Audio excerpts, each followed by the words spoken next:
Domestic violence is a serious violent crime that includes both physical and emotional abuse. It is frequently hidden from public view. Many victims suffer in silence, afraid to seek help or not knowing where to turn. October is Domestic Violence Awareness Month, and in recognition of it, a native of Lakeland is partnering with a local nonprofit to bring awareness to it. All the details are up next on Polk Place.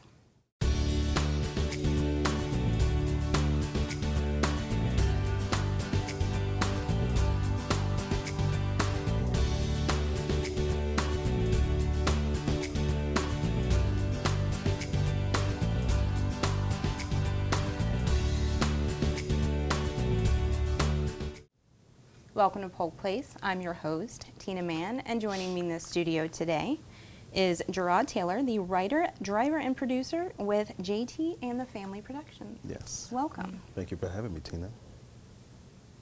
Sharita Hawkins, who is an actress with JT and the Family Productions. Thank you. Thank you for having me. And Ken Davis, who is an actor with JT and the Family Productions. Thank you for having me as well. Well, I'm glad you guys are here today because for me, as a survivor myself, October is a really important month, and you are doing an amazing thing to bring awareness to people and to bring knowledge, which is important. Why don't you talk to me a little bit about your background and where your inspiration comes from this? Definitely. I have a background in drama, in the arts. I really took to it because it's having just different ideas and like a very wide personality and imagination. So it's about me applying that to paper, you know, and creating these stories, but not just creating stories, but stories that would touch individuals. I feel like I had a very interesting life coming up, you know, and having different experiences definitely helps me and inspire me, you know, to put these ideas on paper and to present them on stage in a very artistic way. That's excellent. And we had mentioned in the intro that you were partnering with a nonprofit. Yes, Heather's Hope. Yes, we're partnering with Heather's Hope. Heather's Hope is a very, actually a dear friend to us as well that heads up that particular organization. And it goes out into the domestic violence. It talks about the awareness of it and being aware of domestic violence, because individuals may deal with it but not even know that they're actually in that particular situation. Very, very important when it comes down to the organization is being aware of it. And that's something that they help us identify as well, and they also bring that to the table to help others. And it's a very, very, very tragic story, but the way that it's presented, the way that it's done, and the awareness that they bring to it causes it to triumph, you know, to be able to help someone else get out of that situation. So Heather's Hope, I think very highly of them, and I definitely, you know, can definitely speak on their behalf when it comes down to success, when it comes down to making individuals aware for it, you know, of it.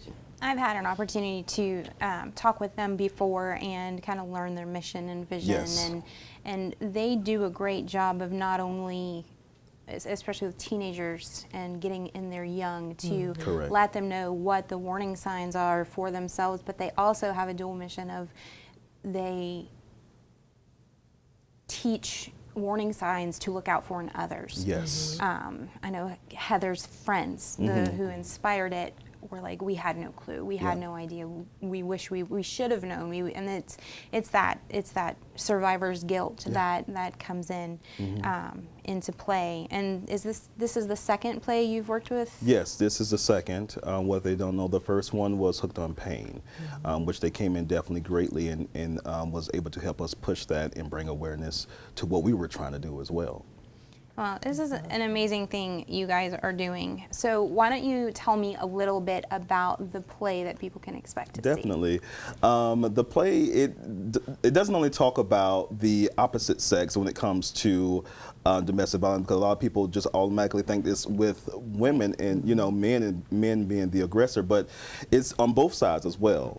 I wrote the play to be able to to get to the minds of the people and make awareness through comedy as well. How can I put the two together? Right. You know, there's obviously it's serious scenes in it, but it also has its comedy in it to bring them back. Okay, here Right. it is. We're talking about this, you know, but we're gonna bring it back, and we're gonna, you know, go out, because, you know, when you're dealing with emotions, that's just the best way to do it when it comes to writing, and it works out.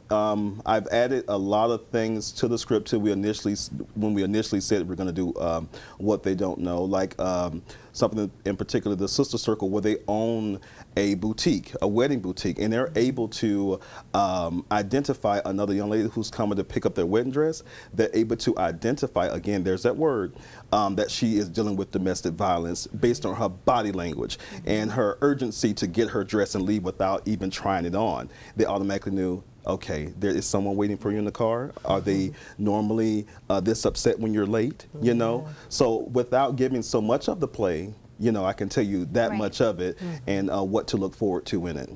Right. Since your central theme is raising awareness, you are actually an actress with it, and you have your own history. I do. And you have learned, as I have, some of the things. How do you know? Is that a question? Yes. Okay, How, so, how do you know? You know, because of the controlling, just being over controlling. Sometimes people can just mistake them just being overprotective for controlling. It's really a control mechanism that they use. The telephone being on time, I call it clocking, or, you know, wanting to know everywhere you're at, because they're so, you know, I don't play about you kind of thing, but it's a control mechanism. Again, the wrestling and the playing, pushing and shoving a little too much kind of goes into a choking or a slap. Also, with the children, also being affected by this as well. With my kids, it was, how can I say it? He put fear in them. Not, I don't think it was intentionally, but just by what they saw.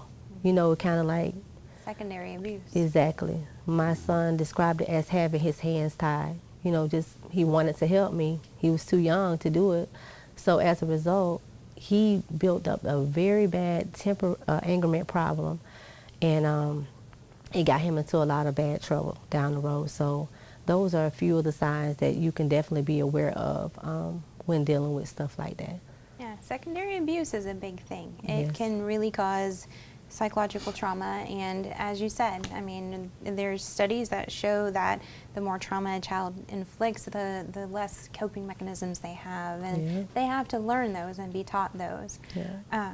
And I think a secondary importance of this is to be able to, if you are being abused and you see this, to be able to stop that cycle. Right. To be able to know the things to tell your children to look out for. Right. So, I mean, it's a phenomenal thing you guys have been doing, and I've heard that your last play was Oh, thank you. captivating and amazing. So, I mean, people definitely need to go out and see this. Absolutely. So, Definitely. and what is your perspective? I mean, me personally, I've never dealt with it inside my home, but it brought awareness to what I didn't know and what I was, I guess, in a way, oblivious to.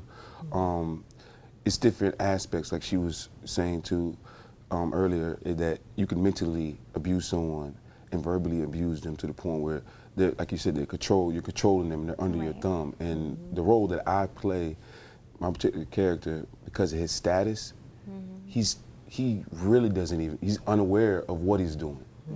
And by doing it, it's almost, when you see my character on stage, he has no idea. He really is just lost. And he's really just all into himself. And he shows a different version of abuse that I wasn't even aware of myself, as far as it can go.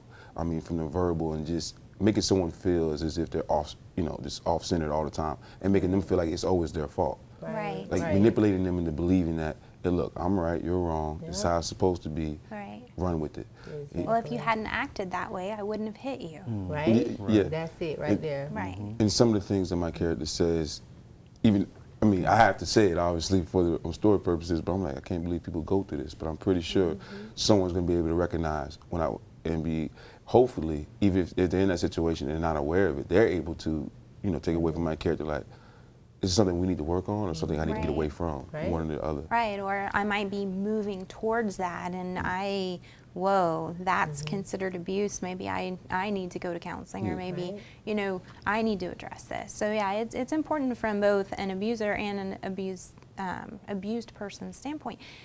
But I think it's interesting that you said the thing about him not even knowing it. But sometimes that's a result of that, the cyclical abuse that keeps happening. Absolutely. That it's, you know, in your family, and it's Yes. just standard nature to you. I grew up Yes. having horrible things said about me. So when my husband did it, it did not occur to me that those things were wrong. Until later, when I kind of came into my own and realized, hey, I'm a pretty fabulous person. Exactly. And it took me a long time to get there, and I thank God for my therapist and people who did help me. So, yeah, I really appreciate what you guys are doing. Yeah. Thank you. I think Thank you had Thank something you. to add? No. I didn't. I was just agreeing with what you were saying. Okay, Yeah. I thought I heard you, but It's about to. Can I add something? You know, and back to what you were saying, a lot of it is generational curses. And it goes from generation to generation. A lot of it has to do with insecurities as well. You know, individuals who are not happy with themselves, or something occurred in their life that they've never squashed, they never got counseling for, you know, something that they have to grow, you know. And I say it all the time, often, it is impossible to love and please someone if you don't love yourself.